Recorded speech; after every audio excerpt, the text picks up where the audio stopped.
Hi, welcome to the deep dive. Have you ever truly stopped to consider what it takes, what it really takes to reach that elusive seven-figure mark? Because if you have, well, you're definitely not alone in wondering about that. And here's a fact, right? That might just kind of shift your perspective a bit. Get this. Every single day, around 1,700 new millionaires are minted. Just let that sink in for a second. That's an astonishing figure. We're talking over 620,000 new millionaires every single year. It really makes you wonder, doesn't it? How exactly are they doing it? And maybe more to the point for you listening, what stops you from aiming for something similar? Today we're going deep. We're embarking on a deep dive to really unravel these questions.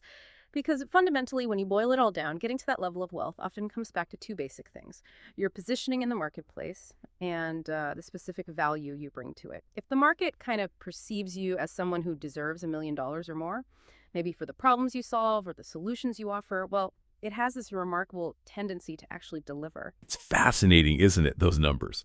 Because they really help demystify this whole idea of becoming a millionaire. For a lot of people, especially if you maybe haven't dealt with really big figures in your job or, your personal finances before, the idea of $1 million can feel, well, almost abstract, maybe even impossible. But these stats, this constant stream of new millionaires, they just clearly show it's not some obsolete dream. It's happening right now. So our mission for you today is to meticulously unpack a whole range of proven strategies. We're going to draw on some really compelling real-world examples. We'll look at all sorts of different paths people have successfully taken to cross that million-dollar line, everything from excelling in traditional high-paying jobs to pioneering some really innovative, sometimes seemingly unconventional stuff. The goal here is really to provide some concrete, maybe actionable ideas that might just spark something for your own journey toward building wealth. Right, 1,700 new millionaires every day. That's just, it's a constant dynamic wave of success stories unfolding, isn't it? A quiet but persistent thing that maybe most of us just don't even notice day to day. But if it is happening on that scale, what's the common thread? What's the fundamental principle at play here that connects all these different ways people are achieving financial freedom? Yeah, it almost always comes back to what we were just touching on, this idea of positioning and your market value. Building wealth isn't just about how hard you work, right? It's not just logging more hours. It's intrinsically tied to how valuable you are seen to be by the marketplace. It's about channeling your effort in a really directed way, focusing on the areas where the market is demonstrably willing to reward you and reward you significantly.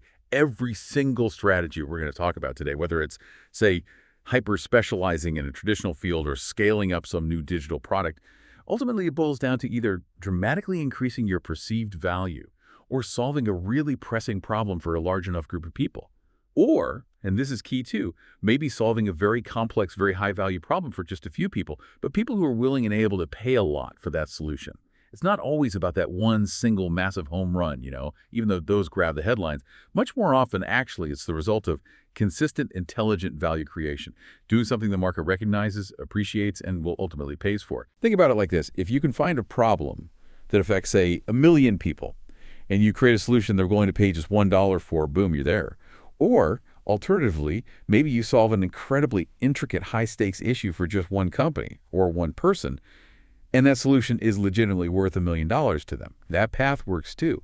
The core idea is understanding that value exchange. That definitely makes it feel less like chasing a myth and more like figuring out an equation, almost an equation of value. Okay, so with that foundation laid, let's get into some of the concrete paths. Where do we start if we're looking at the established systems, the well-trodden roads where people have consistently found success over time? Right. Within those established systems, probably one of those direct routes, although definitely competitive, is climbing to the absolute top, becoming part of the top 1% within a really lucrative profession. Yeah. Okay. So that immediately makes me think of fields like, doctors, lawyers, maybe senior executives in big companies. Especially in the US and Europe, you often see people in those roles earning, $150,000 a year, maybe more. That certainly gives you a strong financial base to build from. Absolutely. That's a solid starting point. But here's where it gets really interesting and where the real leverage kicks in. It's not just about being a doctor or a lawyer. It's about practicing hyper-specialization within that field. That's the strategic move, see, that allows people to often double, sometimes even triple, that average income we just mentioned. So why does that kind of deep specialization command so much more money? Fundamentally, it boils down to the scarcity of that very specific expertise and, the depth of problem-solving ability it implies. Just think about it for a second. A general family doctor is incredibly valuable, no question. But a neurosurgeon who is one of maybe, I don't know, a handful in the world, capable of performing a super rare, incredibly complex, life-saving operation on a very specific part of the brain, well, that surgeon is immensely more valuable, both to the hospital and certainly to the patient needing that specific procedure. That rare skill allows them to command exponentially higher fees simply because there aren't many others who can do what they do. Limited supply, high demand, high stakes. And the same logic applies perfectly in law, too. A general practice attorney can handle lots of common legal issues, right? Wills, maybe small business contracts, things like that. But a corporate litigator who focuses only on, say, complex cross-border mergers and acquisitions where billions of dollars are potentially on the line, their specific high-impact knowledge, which very few others possess, is compensated incredibly handsomely. Okay, so it's about drilling down, becoming incredibly deep in one narrow area, not just having broad knowledge. But how do you actually find one of those hyper-specialized niches, one that's genuinely lucrative and isn't already packed with experts? Like, what are the signals you should be looking for in the market, and what kind of, I guess, dedication does it really take to get into that top 1%? It sounds intense.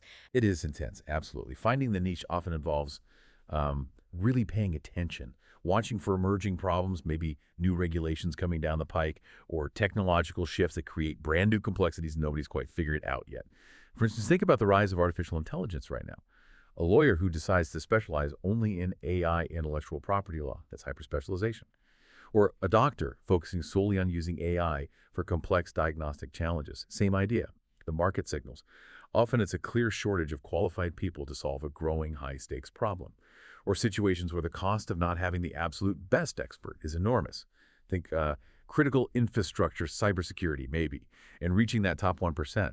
Yeah, it's not just about knowing stuff. It's about building a reputation, delivering consistently excellent results year after year. And often it involves a lot of networking within that very specific niche. It really demands a relentless pursuit of mastery, constant learning, going to specialized conferences, maybe publishing research or thought leadership pieces. It's definitely a long game, no doubt about it. But the rewards are so significant precisely because, frankly, not many people are willing or able to put in that level of sustained, focused effort over years. That makes a lot of sense. It's earned scarcity in a way. Now, here's an area I find really fascinating, partly because it seems to kind of bypass that traditional years and years of specialized schooling path we just discussed. Sales. It sometimes gets a bit of a bad reputation, maybe seen as pushy, but you constantly hear it mentioned as a route to serious wealth. How does sales fit into this whole millionaire picture? Yes. You've hit on a really crucial pathway there. Sales is arguably the highest paying job you can get with the lowest formal barriers to entry. Just pause on that for a moment. Unlike becoming a doctor or a lawyer, there isn't a specific degree you have to have. No mandatory board exams, no extensive post-grad work required just to get your foot in the door. So why is that?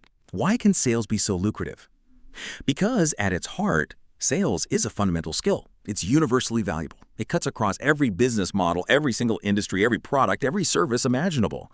If you have the genuine ability to effectively connect a solution with a need, to move a product or service into the hands of those who benefit from it, well, you become an absolutely indispensable asset to any company. And the numbers back this up. The top 1% of salespeople, the real high performers, can consistently pull in earnings north of $250,000 a year. Sometimes much more, depending on the industry and commission structure. Now, this isn't just theory. These are real-world figures. High-performing salespeople, if they are also smart about managing their money and investing, can realistically cross that $1 million net worth threshold in maybe just 4 or 5 years. That's an incredibly accelerated path compared to many other professions, mainly because your income is often directly tied to your performance and the value you demonstrably generate for the business. That's a seriously powerful incentive. But let's be real, sales can also be incredibly tough, right? You face constant rejection. You need immense resilience. It's not for everyone. What's maybe a key mindset shift or perhaps a counterintuitive idea that really separates that top 1% of salespeople? Something beyond just being super aggressive or working crazy hours. And maybe what's a common trap that beginners fall into when they're trying to, 10x their sales efforts like Grant Cardone talks about? Take a great question. The top 1%. They understand that sales isn't fundamentally about pushing a product or just closing deals. It's really about understanding and solving problems. It's about building genuine relationships and trust. Grant Cardone's book, The 10X Rule, which is definitely worth reading if you're interested in this, it isn't just about multiplying your activity by 10, though that's part of it. It's more deeply about understanding the compounding effect of consistent, highly focused effort. And, crucially, recognizing that most people drastically underestimate the true amount of effort and strategic thinking required to really break through and stand out. The counterintuitive principle you asked about. Often, it's that the best salespeople don't really feel like they're selling at all. They educate. They ask really good questions. They listen, really listen, more than they talk. They position themselves as trusted advisors, helping the client make the best decision for them, even if it means sometimes not making the sale right then. They also internalize rejection differently. They don't take no personally. They see it as feedback, maybe a misalignment, something to learn from for the next interaction. Every no just gets them statistically closer to the next yes. A super common mistake beginners make when trying to 10x. They confuse sheer activity with genuine productivity. They might make, say, 1,000 cold calls, right? But if they don't have a clear strategy, if they aren't listening effectively, if they can't clearly articulate the value they offer in a way that resonates, well, it's just noise. It's busy work, not effective work. True 10x thinking involves exponential improvement in the quality of your interactions, the strategy behind your approach, and increased intelligent activity, not just brute force dialing. Jeffrey Gitomer's book, The Sales Bible, is another fantastic resource for this. It really digs into mastering those fundamental techniques, articulating value, building rapport, handling objections professionally. That's a critical difference, focusing on the quality and strategy, not just the raw numbers. Okay, let's shift gears a little. Moving away from purely active earning like sales or hyper-specialized professions. Let's talk about building wealth more gradually, maybe more passively over time. The power of compound interest is legendary. I think it was Albert Einstein who famously called it the eighth wonder of the world. He who understands it earns it, he who doesn't pays it. How does this principle play into becoming a millionaire, especially for someone who maybe isn't a top surgeon or a star salesperson? Einstein was spot on. Understanding compound interest isn't just like basic financial literacy. It's practically a superpower when it comes to long-term wealth creation. Let's break down the basic millionaire math with a traditional saving scenario. Imagine someone earns, say, $50,000 a year, and they manage to consistently save 10% of that. That's $5,000 a year, right? If they diligently invest that $5,000 every year and they achieve a, let's say, historically reasonable average annual return of 7%, well, it would take them roughly 40 years to hit that $1 million mark. Now, for many people listening, 40 years feels like, well, an entire working lifetime. It feels daunting. So the core insight, the way to speed this up significantly, is to actively work on the key variables in that equation. You need to try and increase basically all three main factors. First, obviously the amount of money you earn. Higher income means more potential savings. Second, the percentage of that income you're able to save and invest. Can you push that 10% up to 15%, 20%, or even more? That makes a huge difference. And third, the rate of return you achieve on your investments. Can you safely aim for better than 7%? The first two, earning more and saving more, depend heavily on your career choices, your lifestyle, your financial discipline. Lots of personal factors there. For the third one, improving your return. One of the most straightforward, diversified, and historically proven methods for the average person is investing in broad market index funds. For example, the S&P 500 index. It's basically a basket of the 500 largest, most established U.S. companies.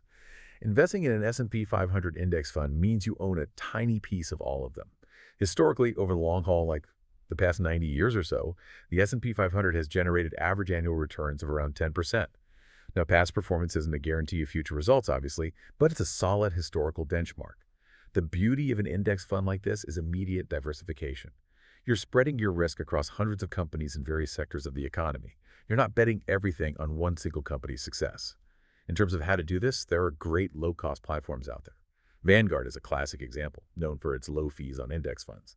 Newer apps like Robinhood offer easy access too, though it's always smart to compare fees and features. Always do your own research, of course. And, for listeners who maybe don't feel that entrepreneurial spark or who prefer a more structured, less hands-on approach to building wealth, Tony Robbins' book, Money Master the Game, is highly recommended. It systematically lays out a very safe, robust, and accessible path to financial independence, primarily through smart, diversified investing strategies. It's really a blueprint for achieving wealth without necessarily needing to start your own business from scratch. That's a really clear blueprint, especially for people who value the systematic, maybe less risky approach. Okay, so sticking with the idea of business ownership, but maybe for someone who isn't that build it entirely from the ground up, creative type, but they do have the ambition to own and run a business, what's a proven route that kind of removes a big chunk of that initial guesswork and maybe de-risks the whole entrepreneurial roller coaster a bit? Yeah, that situation is precisely where franchise ownership really comes into its own.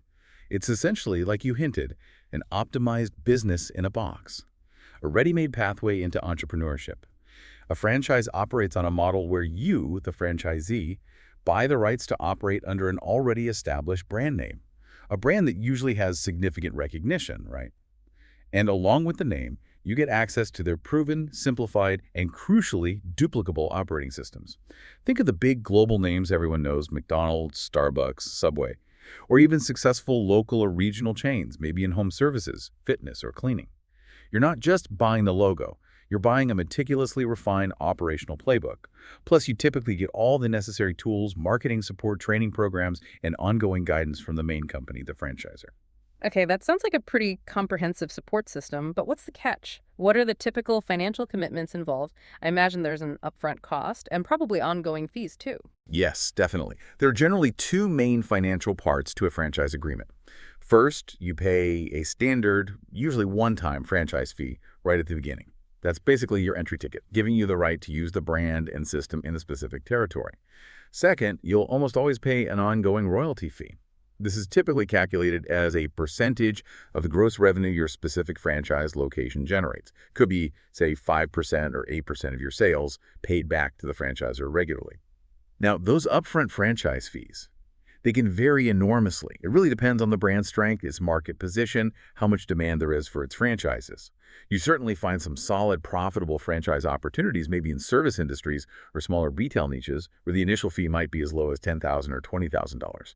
But if you're looking at a really high-volume, globally recognized brand like, say, Dunkin' Donuts, the initial franchise fee alone could easily be in the range of $40,000 to $90,000.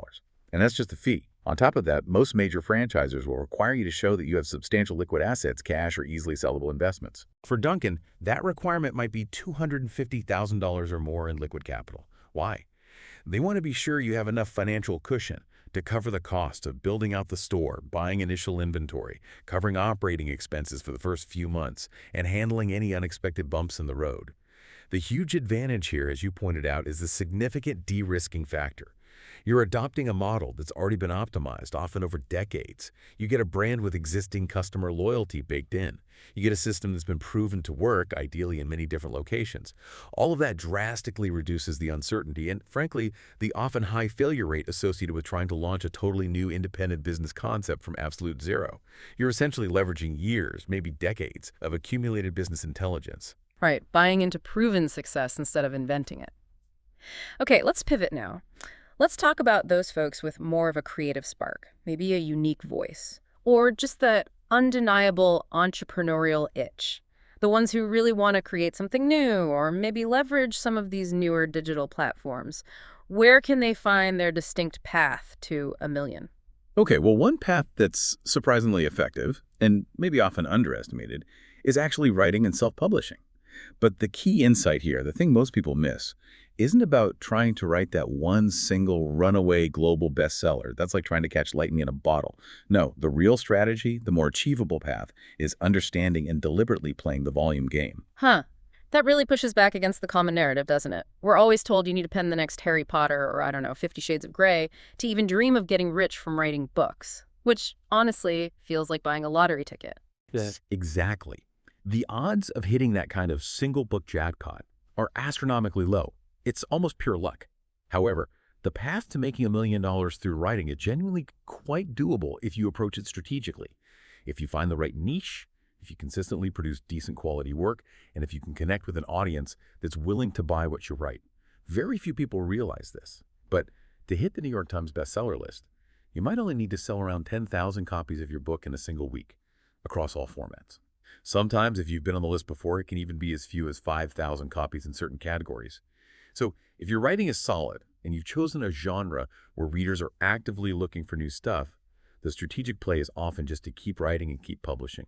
More books, more stories, build up a substantial back catalog. Eventually, maybe one of them catches fire, or maybe your cumulative sales across all your titles start adding up to significant figures. Our favorite example of this, just because it's so inspiring, is Amanda Hocking. She was getting rejected left, right, and center by traditional publishers. They basically told her books weren't good enough. She was broke, needed about $300 for a trip to a convention, I think it was. So almost out of desperation, she decided to self-publish her young adult paranormal romance novels on Amazon Kindle. In her very first month, completely unexpectedly, she made over $20,000. Seeing that potential, she quickly uploaded all her other rejected novels, and within just 20 months, less than 2 years, she had earned over $2.5 million from those very same books the traditional gatekeepers had dismissed. It's an incredible story about the power of direct access to readers. And here's a really important pro tip for anyone thinking about writing. Try to build an audience before you publish. Whether that's through a podcast like this one, a popular blog, an engaged YouTube channel, even a strong social media following, people who already know you, like you, and trust you are way more likely to support your book when it comes out. They might even pre-order it just because they feel connected to you and your journey. Having that built-in audience dramatically reduces the risk of launching a book into silence. That is incredibly motivating. It really shows how passion, perseverance, and that direct audience connection can completely bypass the old ways of doing things. Now, shifting slightly, what about the idea of solving a problem really well, maybe better than anyone else, but then not building the whole company around it yourself? Instead, smartly licensing that innovation out. How does that path work? Licensing intellectual property. Yes, this is a really sophisticated but potentially highly lucrative route that many inventors, engineers, designers, and clever problem solvers take. Instead of getting bogged down in the complexities of manufacturing, logistics, marketing, distribution, all of that, you focus purely on the core innovation, the idea, the patent, and then you partner with an established company that already has all that infrastructure in place. The classic, iconic example everyone points to here is Lonnie Johnson and his invention, the Super Soaker water gun. He developed this amazing high-performance toy that was way better than anything else on the market. But instead of trying to build a whole toy company from scratch, which is incredibly difficult, he cleverly licensed the underlying patented technology to Hasbro, a giant in the toy industry. His deal. He got a royalty, I think it was around 3%, maybe a bit less, on the retail price of every single Super Soaker sold. That one licensing deal over the years has generated more than $100 million in royalties for him personally, just from that one invention. Today, Lonnie Johnson holds something like 80 patents in various fields, and his net worth is estimated to be over $350 million. It's a powerful illustration of the value locked up in intellectual property. Now, here's a really practical tip for aspiring inventors, because getting formal international patents filed in every country is prohibitively expensive and incredibly complex, especially early on. You can actually establish a dated record of your invention without immediately going for a full patent. Here's how. Document everything about your invention in meticulous detail. Write descriptions, draw sketches, include dates. Make it as thorough as possible. Then, burn all this documentation onto a physical medium, like a CD-ROM or USB drive. And here's the crucial step. Put that sealed CD or USB into an envelope and mail it to yourself using a service that provides an official dated postmark like certified mail in the U.S. When that envelope arrives back at your address, do not open it.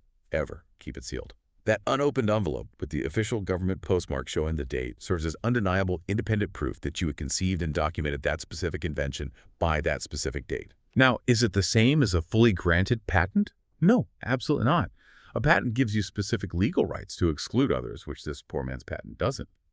But in an intellectual property dispute, or maybe in negotiations if someone later tries to claim your idea, that sealed envelope can be a powerful piece of evidence demonstrating your date of invention. It establishes priority, which can be incredibly valuable. That is a genuinely clever, low-cost trick for establishing an invention date. Wow. Okay, another model that's become super popular in e-commerce, partly because it cuts out so much traditional overhead, is dropshipping. For anyone listening who isn't quite sure what that is, can you quickly define dropshipping for us and explain how it fits into this wealth creation picture? Sure thing. Dropshipping is a really interesting, very agile e-commerce business model. Essentially, your main job, your core value add, is generating sales and handling customer service. Meanwhile, a third-party supplier could be a manufacturer, could be a wholesaler, manages pretty much everything else behind the scenes. They create the product, they hold all the inventory, they package it up, and they ship it directly to your customer when an order comes in. The key is you, the dropshipper, never actually physically handle the product yourself. Let's use an example that's historically been quite popular in this space, weight loss tea. Imagine you find a supplier, maybe overseas, who can source, package, and ship a particular type of popular weight loss tea for, say, $5 per unit, all in. You, as the dropshipper, would then set up an attractive online storefront, maybe using a platform like Shopify, which makes this easy. You create compelling marketing materials, run ads, build a brand around this tea, and you decide to sell it on your website for $20 per package. When a customer visits your site and places an order, they pay you the $20. Then you simply turn around and forward the $5 payment, plus the customer's shipping information directly to your supplier. The supplier takes it from there. They pick, pack, and ship the tea straight to the customer under your brand name, ideally. And you, the dropshipper, keep the $15 difference as your gross profit, all without ever having to buy inventory upfront, rent a warehouse, or manage shipping logistics. We picked weight loss tea for a reason. There's a really well-known success story about a young Australian entrepreneur named Greta Van Riel. She was arguably one of the pioneers of the whole Instagram model fitness tea craze, and she built her initial businesses almost entirely using this dropshipping model. Within just 6 months of launching, apparently, her main tea brand was generating over $500,000 per month in revenue. And during peak times, like major product launches, she reportedly even hit over $1 million in sales in a single 24-hour period. It was phenomenal growth, fueled by savvy social media marketing and the dropshipping model. What's really compelling, too, is that this outsourced, low-overhead model isn't just for nimble startups. Think about some high-profile examples. Kylie Jenner's cosmetics company, which was famously valued at close to $1 billion, operates on a very similar, highly outsourced principle. While she and her team maintain tight control over the branding, product development, and marketing, the vast majority of the actual manufacturing and order fulfillment is handled by external partners. This allowed her company to scale incredibly rapidly with a surprisingly lean internal team, sometimes reportedly as few as 6 or 7 core employees managing this massive operation. It really showcases the power of leveraging external resources and focusing on your core strengths, in her case, brand building and marketing reach. That's absolutely incredible. It really hammers home the power of minimizing overhead and using strategic partnerships. Now, it's definitely important to pause here and acknowledge something. While many of these ideas we're discussing are specific, maybe a bit flashy or cutting edge, the reality is the vast majority of people who become millionaires still probably start their journey in a more traditional way, by simply starting and growing a small business. It's that classic foundational entrepreneurial path. You're absolutely right to bring that up. It might sound less exciting or specific than, say, launching a viral app or a crypto token, but this path really embodies what you could call the hustler mindset. And that mindset is fundamentally laser-focused on continuous, often incremental growth and relentless problem solving. Regardless of the specific industry, whether you're starting a local plumbing service, a niche software company, a craft brewery, whatever it is, the universal process for building wealth through a small business tends to be remarkably consistent. It nearly always starts with identifying a genuine problem that exists in the market, something people are struggling with or aren't satisfied by. Then the hard work begins, meticulously figuring out how to create a valuable solution for that specific problem. And just as critically, figuring out a viable business model. How are you actually going to get paid for delivering that solution? Who pays, how much, how often? Once you've established that core value proposition and proven that people will pay for it, you've got product market fit. Essentially, the next crucial stage, and the one where many businesses plateau, is scaling. This means bringing in the right people, implementing effective systems and processes, delegating tasks. It's about building an organization that can operate and grow beyond just your own individual efforts. This allows you, as the founder, to gradually shift your focus away from the day-to-day operational grind and more towards strategic thinking, looking for new growth opportunities, improving efficiencies, exploring new markets, building partnerships. Almost everyone has a few business ideas bouncing around in their head, right? Wouldn't it be great if, or I wish someone would just, maybe it's a better way to deliver a local service they use, a niche product they wish existed, or just an improvement on something that already annoys them. The real difference, the gap between just having an idea and actually building a millionaire-generating venture, lies entirely in the relentless process of implementation, testing, learning, and adapting. And while that whole process might sound overwhelming when you look at the end goal, if you break it down into its core components, find a problem, validate a solution, get your first paying customers, figure out how to get more customers profitably, then build a team to handle the growth, it actually becomes a much more manageable step-by-step process. It's repeatable. And actually, for anyone listening who's maybe right at that starting point, thinking about taking the plunge, we did do a previous deep dive specifically focused on 15 things to know when starting a business. It provides a really helpful framework for laying those crucial initial foundations correctly. It's a fantastic reminder that those fundamental business principles, problem, solution, customers, scale are often the bedrock, regardless of the industry. Okay, let's shift gears again, this time to what many people consider the real cutting edge, sometimes even referred to maybe a bit dramatically as the wild west of money, the whole cryptocurrency and blockchain space. We've definitely seen incredibly rapid, sometimes frankly dizzying wealth creation happen here over the last decade or so. And initial coin offerings, or ICOs, were a huge part of that narrative for a while. Can you unpack how ICOs work and what role they played or maybe still play in creating millionaires? Right? The crypto space. It's certainly captured a lot of attention, both positive and negative. ICOs specifically represent a really unique alternative form of crowdfunding, one that's only possible because of blockchain technology. Here's the basic idea of an ICO. A company, or maybe just a project team, decides to issue brand new digital tokens. These tokens are built on a specific blockchain platform, like Ethereum perhaps. They then offer these newly created tokens for sale to early investors, usually at a significant discount compared to their potential future value. These tokens typically represent some kind of future utility within the digital service or platform the company is building, maybe access rights, voting power, or a share of future revenue. Or sometimes they're positioned more like equity, representing a stake in the project itself. The underlying premise, the hope for investors, is pretty straightforward. If the digital service or product that these tokens are tied to actually gains traction, gets adopted by users, solves a real problem, and ultimately becomes successful, then the demand for those initial tokens is likely to increase significantly on secondary markets, like crypto exchanges. This increased demand, in theory, drives up the price of the tokens, potentially rewarding those early investors who bought in at the discounted ICO price very handsomely. We saw some absolutely astronomical returns during the big ICO boom of 2017, for instance. However, and this is a really crucial piece of cautionary advice, while the potential for those rapid, massive gains is definitely real, we would generally not recommend that most people invest in other people's ICOs. Why? Unless you have an exceptionally high level of trust in the founding team, a very deep technical understanding of the blockchain technology they're using, and a rigorously validated product roadmap with clear market demand, it's incredibly risky. The crypto space, especially around new token launches, is still largely unregulated in many parts of the world, and frankly, it's been rife with speculative ventures, outright scams, and projects that simply failed to deliver on their promises. Lots of people lost a lot of money. So instead of gambling on other people's ICOs, a potentially more strategic, albeit much harder, approach, if you have the necessary technical skills and entrepreneurial drive, is to conceptualize and actually create your own legitimate blockchain-based company. Solve a real problem using the technology. Then maybe seek out initial funding from traditional private investors like venture capitalists or angel investors to build your product, prove your concept, and gain some early traction in the market. Then, and really only after your product or service has demonstrated genuine real-world utility, gained significant user adoption, and proven its value proposition, then you might consider launching your own ICO to the broader public, perhaps as a way to further decentralize the governance of your network, reward early users, or fund future expansion. But it should come after validation, not before. Beyond just ICOs, though, it's really imperative for anyone interested in finance or technology today to understand the broader context. Blockchain technology, the underlying engine behind cryptocurrencies and ICOs, is fundamentally disrupting, or at least forcing a serious reimagining of virtually every single type of financial service that exists.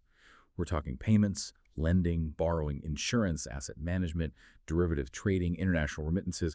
Everything is being touched by this technology in some way. So regardless of your personal opinion on Bitcoin, Ethereum, or any specific cryptocurrency, the underlying concept of distributed ledger technology, of blockchain, is undeniably here to stay. Developing at least a basic understanding of this industry, how it works, and what its potential implications are, is going to be increasingly vital for anyone seeking comprehensive financial literacy and wanting to spot future opportunities. That really helps put ICOs in perspective, not just as a potentially risky investment, but as one manifestation of a much larger, more transformative technological shift happening in finance. Okay, so moving beyond traditional business structures, beyond even the new frontiers of blockchain, where else in the digital realm, or perhaps in truly unique, maybe even seemingly outlandish niches, can people find paths to significant wealth? Oh, the digital landscape has just blown the doors wide open, hasn't it? Yep. It's created entirely new, often quite unexpected avenues for people to build fortunes. Take something like viral YouTube content, for example. This is a relatively recent phenomenon, really only exploding in the last, 10, 15 years. But it has enabled countless individuals, often starting with just a camera and an idea, to become millionaires. Now, the actual revenue you can generate from YouTube ads, it varies wildly. It depends heavily on things like the type of videos you make, how are they family-friendly, advertiser-friendly, the demographics of your audience, where do they live, how old are they, how long people watch your videos, lots of factors. But just to give a very rough ballpark figure, to generate truly significant earnings, like reaching millionaire status just from YouTube ad revenue, You typically need to accumulate a massive number of views, probably somewhere in the range of 500 million to maybe even a billion total views across your channel's lifetime. A classic, maybe now slightly dated example is Size's Gangnam Style video from back in 2012. It didn't just break YouTube viewing records at the time. It reportedly made over $8 million purely from the YouTube advertising revenue generated by those billions of views. But here's the thing. It wasn't just about the ad money, enormous as that was. The sheer unprecedented global exposure that video gave him catapulted Siki into a worldwide phenomenon. That led to countless other opportunities, lucrative endorsement deals, global tours, merchandise sales, appearance fees, you name it. And remarkably, that single video, even all these years later, is still generating a decent passive income stream for him today through ongoing ad views. Beyond just relying on Google's ad revenue share, many of the biggest YouTube creators today are much more diversified. They cleverly leverage their YouTube fame and audience connection to build much larger businesses. Think about personalities like, say, the Paul brothers, Logan and Jake. They've built incredibly successful merchandise empires, clothing lines, energy drinks, etc., largely off the back of their massive YouTube followings. Or look at someone like Jeffree Star in the beauty community. He parlayed his early YouTube makeup tutorials and outspoken personality into creating Jeffree Star Cosmetics, which became a multi-hundred-million-dollar business. It's a powerful testament to how YouTube has essentially become the new, democratized version of network television. It offers creators a direct line to potentially huge, highly engaged global audiences, which they can then monetize in multiple ways. Yeah, the scale is just mind-blowing. And speaking of leveraging large audiences and advertising revenue, high-traffic blogs, they might seem like a slightly older digital model now compared to video or social media, but you're saying they can still generate multi-million-dollar incomes. How does that work today when attention seems so fragmented? Absolutely. While the online media landscape has definitely evolved, the core principle remains the same. If you can attract millions and millions of eyeballs to your content consistently, you can still monetize that attention very effectively, primarily through advertising, but also through other means like affiliate marketing or selling your own products. One of the most striking and relatively recent examples of this in the blogging world is Scott DeLong, the guy who created Viral Nova. He was really at the forefront of that whole viral article phenomenon back around 2013, 2014. He focused on creating highly emotional, curiosity-driven, easily shareable listicles and stories, distributed primarily through Facebook's newsfeed back when organic reach was massive. He basically cracked the code for Facebook virality at that specific moment. He launched Viral Nova, reportedly working mostly by himself initially in 2014. And incredibly, just about 18 months later, he reportedly sold the website for a staggering $100 million. During its absolute peak periods before the sale, his blog was apparently generating over $1 million per month purely from programmatic advertising revenues, just ads placed on the site. Now, we absolutely have to put this into perspective. Out of all the different paths to a million we're discussing today, consistently attracting and maintaining an audience of over 40 million unique readers every single month to a blog, that is probably one of the most astronomically difficult things to achieve in the current digital climate. It requires not just creating incredibly compelling, shareable content day after day, but also having an almost uncanny ability to understand and ride a completely new wave of content distribution, just like Scott DeLong did with Facebook's burgeoning algorithmic reach before everyone else jumped on board and it became saturated. It demands exceptional timing, a really deep, intuitive understanding of audience psychology and what makes people click and share, and just masterful content strategy and optimization. It's a real testament to the power of being early, understanding platform dynamics, and achieving massive scale in digital media. But it's incredibly hard to replicate. Wow, 40 million readers a month. Yeah, that's a whole different stratosphere. Okay, let's talk about something maybe a bit more interactive, more service-oriented. Mobile apps. It feels like the gold rush days of just launching any old app might be over, but you're saying there's still a tremendous amount of money to be made with apps if you know what you're doing, if you can offer a genuinely valuable, engaging service. And it seems like how apps make money has really shifted beyond just charging 99 cents up front. Oh, it absolutely has shifted. And yes, there's still huge potential in the app economy. But the game has definitely changed. The single most critical challenge for almost any app today, especially if you want long-term success and monetization, boils down to one word: retention. You can spend a fortune acquiring users, getting millions of downloads. But if those users open the app once or twice and then never come back, you basically lost them, and all that acquisition cost was wasted. You have to give people a compelling reason to return frequently, to integrate your app into their daily or weekly habits. And you're right, the app ecosystem has gone through incredible transformations in how revenue is generated. we've seen distinct phases. There's the early era of paid downloads, then came the rise of freemium games like Candy Crush, which at its absolute peak was reportedly making nearly $1 million per day, mostly through players buying extra lives, power-ups, and other small in-app purchases to keep playing. Then we saw the rise of subscription models for utility and wellness apps. Look at something like the meditation app Calm. It offers a lot of free content, but unlocks its full library through a subscription. And it achieved a valuation well over $250 million, maybe much higher now, based on that recurring revenue model. And then you have global phenomena like the game Fortnite, which famously made over $1 billion in revenue in just its first 3 months on mobile, almost entirely through the sale of purely cosmetic items, skins, dances, battle passes, things that don't even affect gameplay. It's all about status and self-expression within the game. The secret sauce for most of the truly successful high-revenue apps today, especially those generating massive ongoing income, has been their sophisticated ability to extract additional value from within the app experience itself after the initial download. This could be through tiered subscriptions, offering premium features, selling virtual goods or currency, offering an ad-free experience for a fee, or maybe providing access to exclusive content or communities, depending on how much sustained revenue you can generate from each active, engaged user over their lifetime with your app. That road to your first $1 million in profit can actually be significantly shorter than many people might expect. Provided, of course, that your customers genuinely find profound ongoing value in what your app offers them. It has to solve a real problem or provide real entertainment consistently. And hey, if anyone listening is seriously thinking about conceptualizing and building an app with that kind of massive scaling potential, there's a great book called How to Build a Billion-Dollar App, written by George Perkowski, who is involved with the taxi app Halo, not Candy Crush directly, but he studied successes like Candy Crush. It offers really deep insights into the whole process, from initial idea and user engagement loops to monetization strategies and scaling challenges for these huge app projects. Definitely worth a read if you're serious. That's a brilliant breakdown of the evolution of app monetization and the absolute criticality of retention. Okay, another digital realm that's gained huge traction, especially popular with gamers but expanding rapidly, is live streaming, particularly on platforms like Twitch. Here, users are broadcasting themselves playing games, talking, creating art, whatever, in real time. How do streamers on Twitch actually make money, and what sort of scale are we talking about to potentially reach millionaire status through streaming? Yeah, Twitch has absolutely exploded into the mainstream consciousness, hasn't it? Largely spearheaded by personalities like Ninja, Tyler Blevins, who, at the peak of his Fortnite fame, was reportedly generating somewhere between $500,000 and maybe even $1 million every single month just from his streaming activities alone. It was mind-boggling. And there are multiple, often quite diversified revenue streams available for successful Twitch streamers. It's not just one thing. The primary, most consistent one for many is paid subscriptions. Viewers can choose to subscribe to a streamer's channel, typically on a monthly basis, at different price tiers. The common ones are $4.99, $9.99, or even $24.99 per month.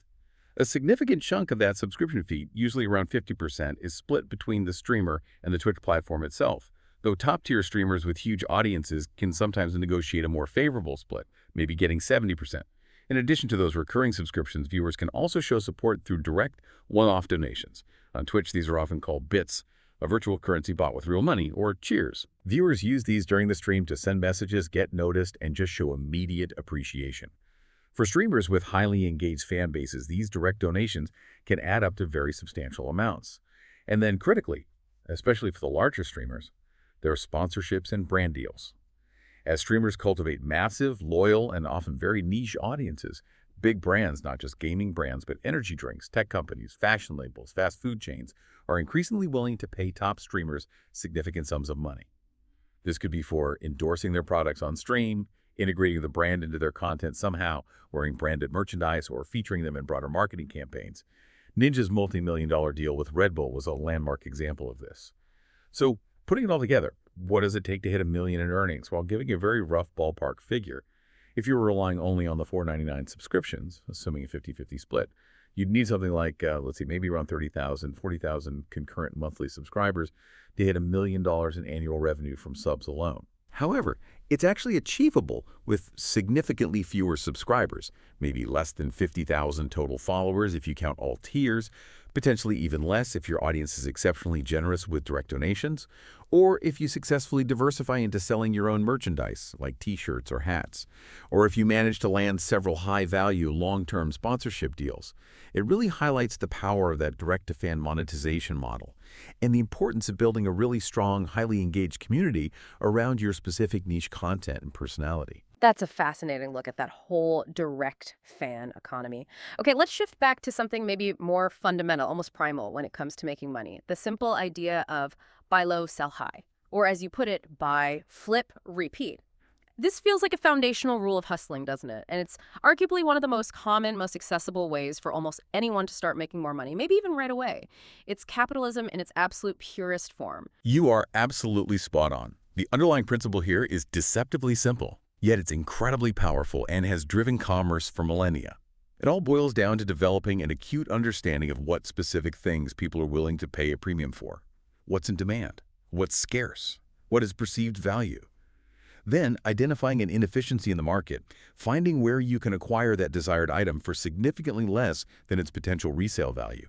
And finally, executing the transaction, buying it, maybe adding some value, cleaning it, repairing it, packaging it better, and then selling it for a profit.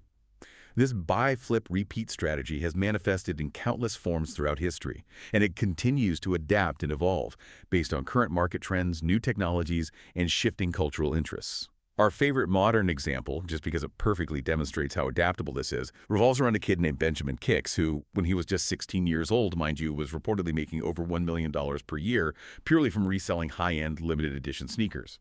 His journey started incredibly simply. Apparently, his mom bought him a pair of sneakers, and he turned around and sold them to a classmate for almost double what she paid. That initial small profit sparked an idea. From that point, he strategically reinvested his earnings back into acquiring more pairs of rare and desirable sneakers. He learned the market, figured out what was hot, where to source them. Within just a few months, his reputation as a reliable source for exclusive kicks and the size of his personal inventory grew to the point where actual high-profile celebrities, people like DJ Khaled, French Montana, were apparently reaching out to him directly to get their hands on the sneakers they couldn't find elsewhere. His most expensive single sale, according to reports, a single pair of sneakers that he flipped for $20,000.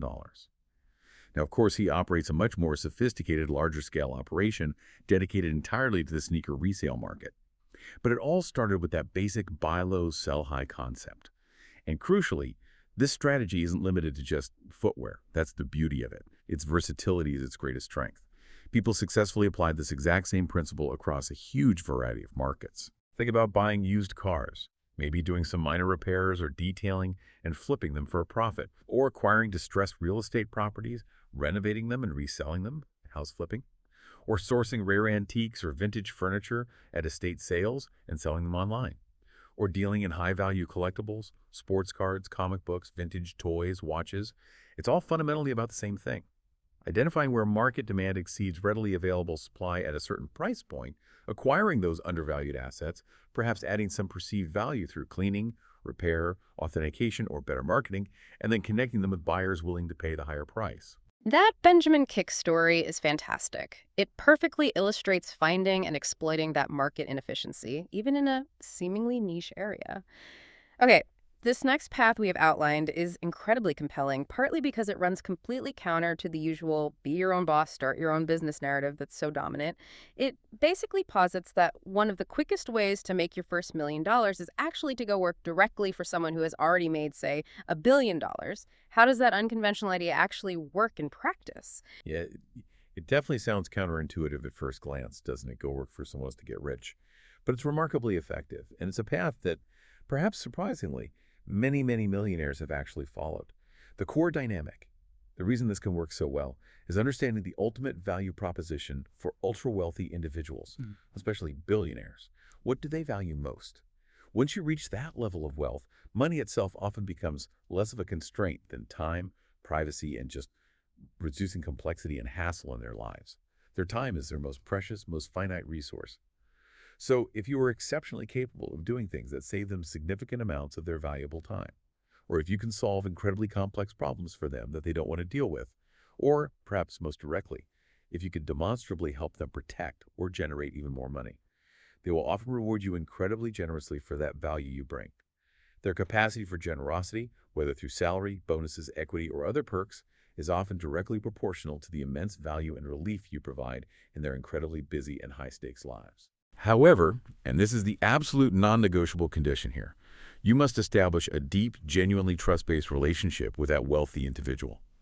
This is absolutely not about spamming their inbox with cold emails, pitching some unsolicited world-changing idea, or sending them a generic business proposal hoping for funding.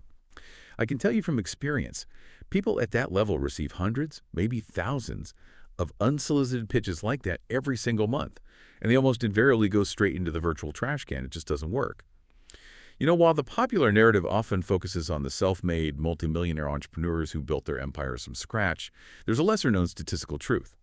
Roughly 1 in every 5 millionaires in places like the U.S. actually accumulated their wealth primarily by working for someone else. They got rich by becoming absolutely indispensable, utterly trusted advisors or key executives within an organization run by an already wealthy individual or within a highly successful company. If this is a path that interests you, if you think you have the skills and temperament for it, our strong recommendation would be to focus strategically on finding a true mentor. Find someone successful whose values align with yours, who you admire, and figure out how you can genuinely bring value to them first. Successful, established people are often surprisingly willing to help talented, trustworthy, hardworking individuals grow. They can provide invaluable guidance based on their own experience.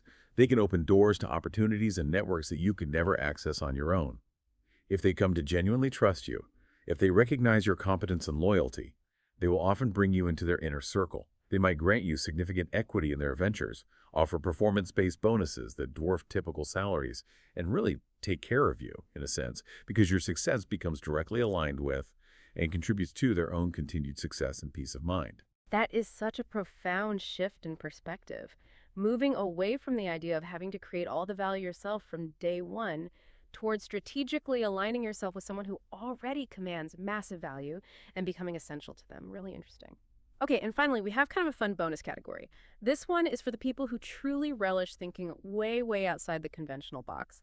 The idea here is developing an original concept that's so audacious, maybe even seems downright crazy at first glance, that it just might work, precisely because it defies all normal expectations.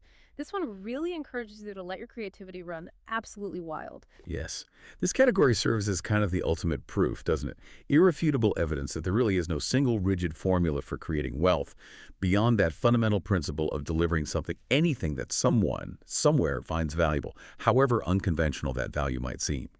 The world is absolutely saturated with these wild, almost unbelievable success stories that completely defy traditional business logic or common sense.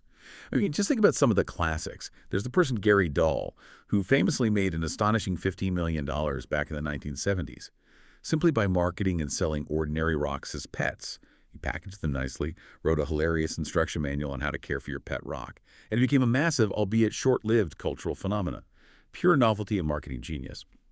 Or, more recently, consider the student in the UK, Alex Tu, who made $1 million by creating a website called the $1 Million Homepage. His idea: sell 1 million individual pixels on the homepage for $1 each. Companies and individuals bought blocks of pixels to display tiny logos or links. It was bizarre, but it worked. It became a collective art piece and a unique advertising snapshot of the internet at that time. And then there's the woman who founded Doggles. She became a multimillionaire by designing and selling custom-fitted sunglasses specifically for dogs. It sounds silly, but she tapped into the incredibly passionate and lucrative pet accessory market, solving a perceived problem, sun protection for dogs' eyes, with a quirky, marketable product. My personal favorite, just for sheer delightful absurdity and charm, is the service called Potato Parcel. Their entire business model. They allow you to send personalized messages, handwritten or even with images printed on them, to anyone in the world, on a real potato, which they then mail discreetly. It's hilarious, it's unexpected, and apparently it's a successful business. These examples, while they might seem completely ridiculous or random at first glance, powerfully demonstrate a key point. If you can cleverly identify an unmet emotional need, like the need for novelty, humor, or a quirky gift, or if you can devise a unique, maybe even slightly silly solution to a problem people didn't even realize they had, or if you can simply tap into basic human curiosity and our inherent desire for things that are different and unexpected, you can create significant, sometimes wildly disproportionate wealth. That's often about having the audacity to actually pursue an idea that most other people would immediately dismiss as foolish or impractical. But through clever execution, maybe great marketing, and tapping into just the right psychological trigger or cultural moment, that crazy idea resonates deeply enough with a segment of the population that they're compelled to open their wallets. It really shows that innovation doesn't always have to be about complex technology or solving grand global problems. Sometimes it's just about a really clever, fun, timely, or just plain weird idea that captures the imagination. That's a perfect and frankly quite fun way to round things out. So, just to recap, we've unpacked what 16 distinct, sometimes truly surprising paths that people have taken to make $1 million or more.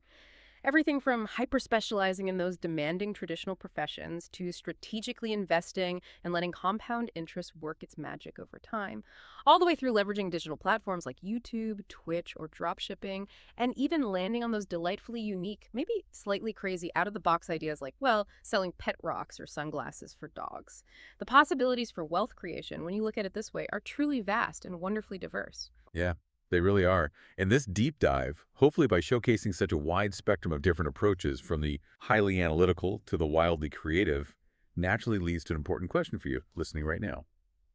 As you reflect on all these diverse strategies and stories, what particular path, or maybe what underlying principle, stands out to you as the most compelling?